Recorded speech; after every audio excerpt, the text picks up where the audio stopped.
Harbour लाईनवरील railway सेवा ही विस्कळीत झालेली आहे। लोकल 15 ते 20 मिनिटे उशिराने धावतात। खरं तर पनवेलहून सीएसएमटी कडे जाणाऱ्या लोकल या उशिराने धावतात। रात्रभर झालेल्या पावसामुळे लोकल सेवेमध्ये अडथळा निर्माण झालाय।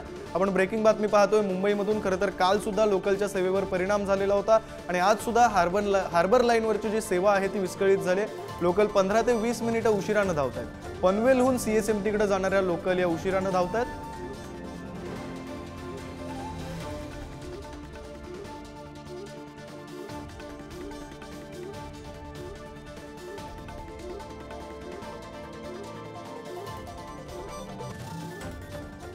आमच्या प्रतिनिधी शिल्पा नरवडे सध्या आपल्यासोबत फोन लाईनवरून जोडल्या गेलेले आहेत। आपण त्यांच्याशी बातचीत करूया।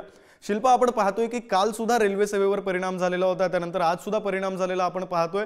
मुख्यत्वाने आज नेमका कोणत्या भागामध्ये हा अडथळा निर्माण झालाय आणि काय कारण आहे? रेल्वे ट्रॅकवर कुठे पाणी साचलेलं आहे का आणि असेल तर ते कधीपर्यंत सॉल्व्ह होणं अपेक्षित आहे? नक्कीच विक्रांत, काल देखील हार्बर लाईन विस्कळीत झाली होती आणि आज देखील ती विस्कळीत झालेली पाहायला मिळत आहे। पनवेल ते सीएसटी आणि सीएसटी ते पनवेलला जाणारी जी ट्रेन आहे, जी लोकल सेवा आहे, ती 15 ते 20 मिनिटे उशिरा धावत आहे। हार्बर लाईनवरील रेल्वे उशिराने धावत असल्यामुळे प्रवाशांना आज देखील अडथळा निर्माण झालेला पाहायला मिळत आहे।